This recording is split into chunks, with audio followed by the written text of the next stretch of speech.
Hello students, BA final year की भूगोल की क्लास में स्वागत है आप सभी का।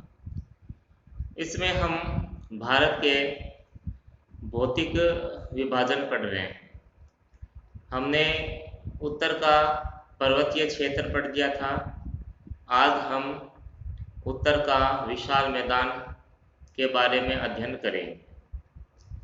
उत्तर का विशाल मैदान, सबसे पहले इसकी उत्पत्ति देखेंगे कि उत्तर भारत का जो मैदान है इसकी उत्पत्ति कैसे हुई है। और उस मैदान के बाद केवल उत्तर भारत का मैदान ही नहीं पढ़ते हम, इसमें जो तटीय मैदान है, पूर्वी तटीय मैदान और पश्चिमी तटीय मैदान, इनका अध्ययन भी हम करते हैं, क्योंकि यह भी भारतीय मैदान है जहाँ पर जनसंख्या बहुत अधिक पाई जाती है। तो सबसे पहले उत्तर भारत का जो मैदान है ये सबसे विश्व में बहुत अधिक उपजाऊ मैदान है। हर तरह की फसलें यहाँ होती है, यहाँ इंडस्ट्रिया भी स्थापित है। उसके अलावा ये जो उत्तरी मैदान है यहाँ जनसंख्या घनत्व भी बहुत अधिक है। सबसे अधिक जनसंख्या घनत्व पश्चिमी बंगाल का है, जो कि इसी मैदान के अंतर्गत आता है। तो भारत के मैदान का वर्णन करेंगे। यह तो उत्तर भारत का मैदान,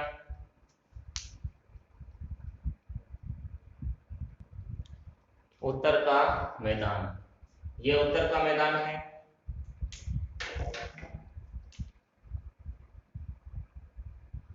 यह उत्तर का मैदान असम तक फैला हुआ है। ठीक, उसके बाद ये पूर्वी तटीय मैदान, उत्तर का मैदान, पूर्वी तटीय मैदान,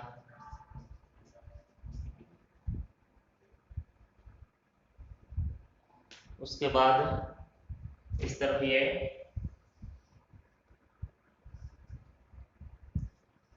पश्चिमी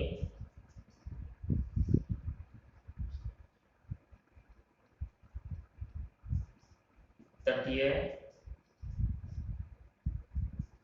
मैदान। तो भारत का जो मैदान है वो 3 भागों में इसे बांट रखा है। ऊपर दिखते हैं पश्चिमी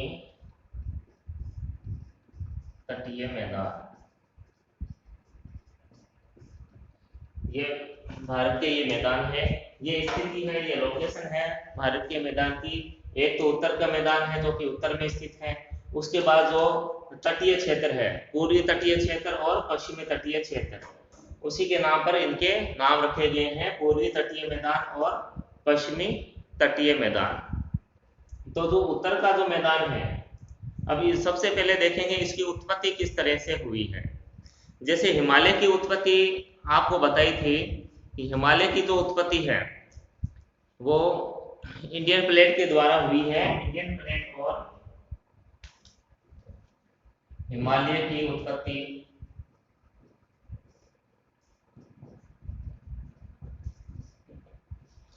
इंडियन प्लेट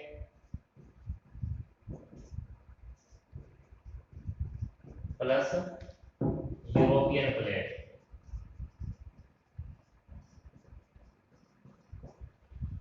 इंडियन प्लेट और यूरोपियन प्लेट के टकराने से हिमालय की उत्पत्ति हुई है। ठीक है, और इंडियन प्लेट और यूरोपियन प्लेट के मध्य में तैथिस सागर स्थित था। तैथिस सागर में भूसंधि विद्यमान थी। जो भूसंधि थी उसमें संपीड़नात्मक बल लगा, जिससे वलन उत्पन्न हुए। वलन के कारण एक वलित हिमालय की उत्पत्ति हुई थी। ये प्रोसेस रहा था हिमालय की उत्पत्ति में। इस तरीके से हिमालय की उत्पत्ति हुई थी। इंडियन प्लेट कह सकते हैं या इंडो ऑस्ट्रेलियन प्लेट भी इसे कहते हैं। इंडियन प्लेट ने टक्कर मारी यूरोपियन प्लेट को। इनके मध्य में भूमध्य सागर स्थित था, ठीक है। उसमें भूसंधि थी, भूसंधि में अवसाद स्थित है। अवसाद में संपीड़नात्मक बल की क्रिया के कारण वलन पड़े और हिमालय की उत्पत्ति हुई है। यानी जहां आज हिमालय स्थित है वहां किसी समय टेथिस सागर स्थित था या टेथिस सागर हुआ करता था। अब हालांकि इसके अवशेष देखने को मिलते हैं टेथिस सागर के। अरब सागर को इसी का अवशेष माना जाता है, टेथिस सागर का। तो इस तरीके से तो हिमालय की उत्पत्ति हुई। जब हिमालय की उत्पत्ति हो गई तो हिमालय के दक्षिण में, जैसे ये हिमालय है, इसके यहाँ दक्षिण में एक गर्त बन गया था। गर्त बहुत बड़ा गर्त था, एक यहाँ स्थित हो गया था। उसके बाद जो हिमालय से जो नदियां प्रवाहित हो रही थी, ठीक है, जो नदियां है जो हिमालय से प्रवाहित हो रही थी, उसके कारण से देखो नदियां क्या करती है, जो नदियां होती है वो अपने साथ अवसाद लाती है, ठीक है, अवसाद। तो ये जो नदियां हैं ये अपने साथ अवसाद लेके आती है। अवसाद का देखो अर्थ हो गया मिट्टी, पत्थर, कंकड़, ठीक है। जब जो नदियां हैं ये हिमालय से जब निकलती है तो अपने साथ मिट्टी, पत्थर और कंकड़ भी लाती है, क्योंकि ये पर्वतों का अपर्दन करती है मिट्टियां। अपर्दन के बाद उसका परिवहन करती है। तो ये जो अवसाद है, नदियां ये जो अवसाद लेके आई वो इस गर्त में भर गया। ये गर्त है, ये मतलब मिट्टी से पाट दिया है इसको, फिर एक लेवल में आ गया था ये गर्त। तो इस तरीके से जो उत्तर का मैदान है उसका निर्माण हुआ। अब जो मिट्टियां हैं, जो मिट्टी है वो नदियां लेके आ रही है, और नदियां जो प्रतिवर्ष नवीन मृदा लाती है। अब जो मिट्टी है वो नदियों द्वारा जो लाई जाती है वो बहुत उपजाऊ होती है। तो यहाँ पर जो कृषि कार्य है, कृषि के लिए ये उत्तम है, कृषि के लिए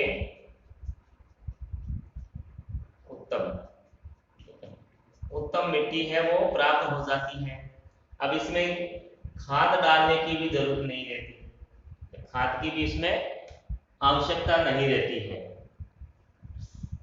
तो प्रतिवर्ष नवीन मिट्टी आती है, तो हर साल नवीन मिट्टी यहाँ मिलती है फसल करने के लिए। तो इसलिए फसल के क्षेत्र में ये अग्रणी है क्षेत्र। उसके बाद ये एक समतल क्षेत्र है, मैदानी क्षेत्र है, समतल क्षेत्र है। तो परिवहन के जो साधन है, जो इंडस्ट्रिया है वगैरह यहाँ बहुत अधिक है, क्योंकि ये एक समतल क्षेत्र है, ठीक है। तो इस तरीके से उत्तर के मैदान का निर्माण हुआ है, ठीक है। हिमालय और प्रायद्वीपीय पठार, इसके मध्य में उत्तर का मैदान स्थित है, ठीक है। अब उसके बाद हम देखेंगे जो उत्तर का जो मैदान है इसकी संरचना हम देखेंगे। इस संरचना के आधार पर उत्तरी मैदान को कितने भागों में बांटा गया है। तो संरचना के आधार पर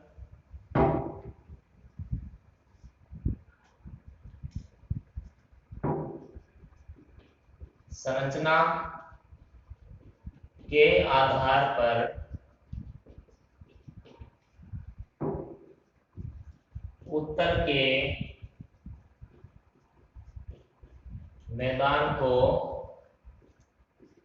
4 भागों में बांटा गया है। सबसे पहले है भाबर क्षेत्र, सेकंड है तराई क्षेत्र, उसके बाद आता है बागर, फिर चौथा है खादर। बागर और खादर, ये 4 भागों में बांटा गया है संरचना के आधार पर उत्तरी मैदान को। अब देखो किस तरह से बांटा है वो हम देखते हैं इसमें। सबसे पहले जो भाबर क्षेत्र है इसके बारे में हम जानते हैं कि जो भाबर क्षेत्र है ये किसे कहेंगे। देखो जब नदी है जो पर्वत से जब गुजरती है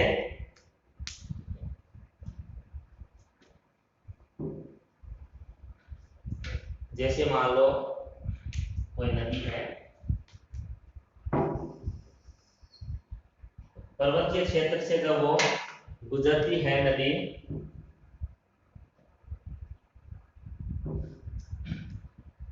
तो नदी है यहाँ युवावस्था में होती है। युवावस्था, जब नदी युवावस्था में होती है तो नदी की जो गति है वो तीव्र होती है और अपर्दन कार्य भी वो अधिक करती है नदी। तो नदी जब अपर्दन कार्य करेगी तो अपने साथ कंकड़ पत्थर लाएगी, बड़े बड़े पत्थर है वो नदी अपने साथ लेके आएगी। वो जो पत्थर वगैरह है नदी जमा लेगी अपने गिरिपाद में, इसको गिरिपाद कहते हैं, गिरिपाद। ठीक है, गिरि यानी पर्वत, पाद यानी नीचे का ये जो क्षेत्र है अपने पैरों में। ठीक है, यानी यहाँ जैसे नदी यहाँ उतरी, ठीक है, पहाड़ से नीचे उतरी, पत्थर वगैरह इसके साथ हैं, ये यहाँ जमा हो जाएंगे बहुत कई किलोमीटर तक। ये यहाँ जमा हो जाएंगे पत्थर, जो नदी अपर्दन करके ला रही है पत्थर है यहाँ इकट्ठा हो जाएंगे। अब ये पत्थर है ये नदी के साथ आगे बढ़ नहीं सकते क्योंकि अब जो नदी है, नदी यहाँ समतल जगह आ गई है, एक मैदान में आ गई है नदी। तो अब नदी जब मैदान में आ जाती है तो नदी की जो गति है वो धीमी हो जाती है। जब नदी की गति धीमी हो जाती है तो वो जो परिवहन कार्य है यानी कंकड़ पत्थर है जो अवसाद है उनका अधिक दूरी तक नहीं ले जा सकती। जो भारी होते हैं, जो वजनी होते हैं पत्थर, उनको नदी अधिक दूरी तक नहीं ले जा पाती है। तो नदी अपने गिरिपाद में ही उन्हें जमा देती है भारी पत्थरों को। जब ये पत्थर है जम जाते हैं यहाँ गिरिपाद में, लेकिन जो जल है वो तो प्रवाहित हो ही रहा है, जो जल है वो प्रवाहित हो रहा है। ऐसा नहीं है कि जल यहाँ से प्रवाहित नहीं हो रहा है। तो वो जो जल है वो हमें दिखाई नहीं देता है क्योंकि जो नदी का जल है वो पत्थर है उनके नीचे से प्रवाहित होता रहता है। पत्थर तो हमें ऊपर दिखाई देते हैं मगर जो जल है वो बहता रहता है। इसे ही भाबर क्षेत्र कहते हैं। भाबर क्षेत्र या भाबर प्रदेश है कहते हैं इसी क्षेत्र को। ठीक है, तो यानी जो नदी है वो प्रवाहित होती है और जो बड़े पत्थरों को अपने गिरिपाद में जमा कर देती है। तो जो नदी का जो जल है वो अदृश्य हो जाता है, वो हमें दिखाई नहीं दे पाता है पत्थरों की वजह से, हमें ऊपर पत्थर ही दिखाई देते हैं जबकि जो जल है वो नीचे से प्रवाहित होता रहता है। तो इसे भाबर क्षेत्र कहते हैं। भाबर के बाद जब कई किलोमीटर तक जब पत्थर जमाव हो जाता है उसके बाद जो जल है हमें दिखाई देने लगता है बाहर, जो जल है हमें दिखाई देने लगता है। तो इसे तराई क्षेत्र कहते हैं। तराई क्षेत्र, जब जो जल है पत्थरों से निकलकर हमें दिखाई देने लग जाता है, यानी जब हम नदी को देख पाते हैं बहती हुई, तो उसे तराई क्षेत्र कहते हैं। अब जो तराई क्षेत्र होते हैं ये बहुत हरे भरे तो होते ही हैं, ये क्षेत्र एक दलदली क्षेत्र होते हैं ये, मच्छर भी यहाँ खूब पाए जाते हैं। लेकिन जब भारत का बंटवारा हुआ था, एक नया देश पाकिस्तान जब बना था भारत से, तो जो जनसंख्या है उधर से भी जो लोग आए थे पाकिस्तान से, यहाँ जंगलों को काटकर यहाँ लोगों को बसाया गया, कृषि कार्य भी यहाँ किए गए। ठीक है, तो बाबर क्षेत्र और तराई क्षेत्र है, आप समझ गए होंगे। जब नदी अदृश्य हो जाती है, ये भी कह सकते हैं अदृश्य, तो वो बाबर क्षेत्र कहलाएगा। और जब नदी दृश्य यानी हो जाती है, जब हम नदी को देख सकते हैं, तो वो तराई क्षेत्र कहलाते हैं। उसके बाद नेक्स्ट है बागर। देखो बागर किसे कहेंगे, जैसे कि आपको बताया, जो नदियां हैं प्रतिवर्ष जो जल है वो जल तो लाती है नदियां, प्रतिवर्ष जल के साथ जो अवसाद लाती है, जो नदियां मिट्टी लाती है, वो भी चारों तरफ एक मैदान में जमा देती है। बाढ़ का मैदान नाम सुना होगा आपने, बाढ़ का मैदान। देखो जब नदी प्रवाहित होती है, तो नदी का जो जल है जैसे बाढ़ की वजह से वो नदी के बाहर चला जाता है। नदी है उससे बाहर है जो जल है वो प्रवाहित हो जाता है, तो आसपास एक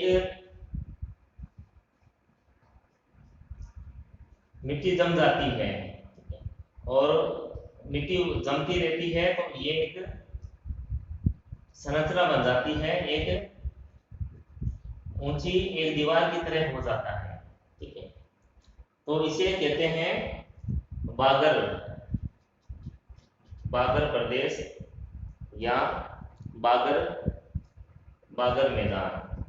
ठीक है, बागर मैदान कहेंगे इसे। जो नदी है, नदी में जब बाढ़ आती है तो जो नदी की मिट्टी है, पानी तो बाहर आएगा ही, पानी के साथ मिट्टी भी आएगी, तो मिट्टी क्या है एक जम जाएगी, बाहर एक दीवार जैसी संरचना बन जाएगी। ठीक है, तो इसे बागर कहेंगे। और शॉर्ट में ये भी कह सकते हैं हम कि पुरानी जलोढ़ मिट्टी को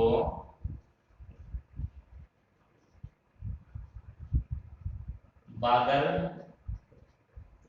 मैदान कहते हैं। जो पुरानी जलोढ़ मिट्टी होती है, अब पुरानी कैसे होती है, क्योंकि यहाँ तो देखो एक दीवानुमा संरचना हो गई है, क्योंकि अब जो नवीन जो मिट्टी है वो यहाँ इससे अलग हो जाती है, जो नदी का जो जल है यहाँ तक अलग हो जाता है इससे, क्योंकि यह तो एक दीवार के रूप में स्थापित हो गई है। जो प्रतिवर्ष जो बाढ़ आती है, जो मिट्टी आती है, वो यहीं पे जम जाती है। ठीक है, यहाँ तक आ नहीं पाती है जल और मिट्टी, तो इस जो संरचना है इसे बागर कहते हैं। यानी ये जो मिट्टी है ये पुरानी जलोढ़ मिट्टी कहलाती है, जो कि पुरानी है। तो पुरानी है तो ये अब उपजाऊ भी नहीं है, उपजाऊ नहीं है। ठीक है, क्योंकि पुरानी मिट्टी है, हर साल जब नई मिट्टी आती है वो एक उपजाऊ मिट्टी होती है। तो उसके बाद है जैसे अब खादर। ठीक है, खादर किसे कहेंगे, खादर को जैसे हम अपनी भाषा में कह सकते हैं कि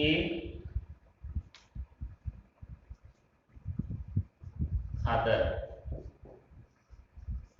नवीन जलोढ़ मिट्टी के मैदान को खादर कहते हैं। ठीक है, यानी जो नदी है प्रतिवर्ष एक नई मिट्टी लाकर यहाँ बिछा देती है मैदान में, तो उसे खादर का मैदान कहते हैं, जहां नवीन जलोढ़ मिट्टी होती है। अब ये जो मिट्टी है ये उपजाऊ होती है, क्योंकि ये नवीन मिट्टी है, प्रतिवर्ष नवीन मिट्टी है जो नदियों के द्वारा लाई जाती है। तो यहाँ जो नवीन मिट्टी है, इस नवीन मिट्टी में जो फसल है वो अच्छी पैदावार होती है फसल की।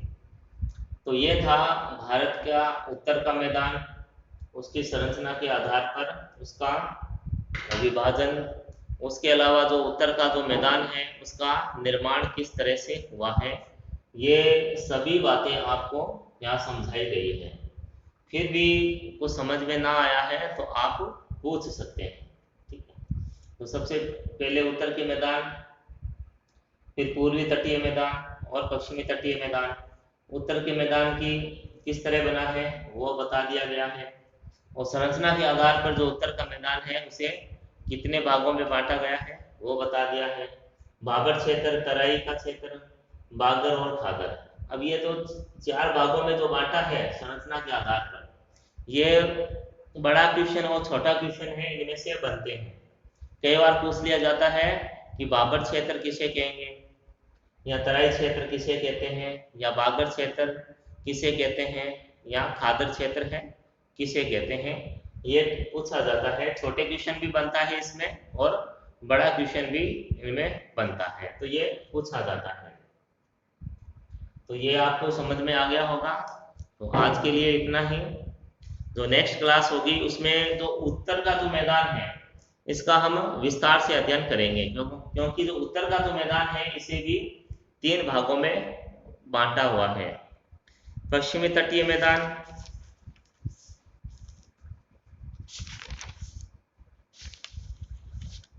जैसे पश्चिमी मैदान, पूर्वी मैदान और ब्रह्मपुत्र का मैदान, इस 3 भागों में भी इसे बांटा है। फिर पूर्वी तटीय मैदान, इसे भी 2 भागों में बांटा है, और पश्चिमी तटीय मैदान है इसे भी 3 भागों में बांट रखा है। इसका जो अध्ययन है वो हम नेक्स्ट वीडियो में करेंगे। तब तक घर पे रहें, स्वस्थ रहें, धन्यवाद।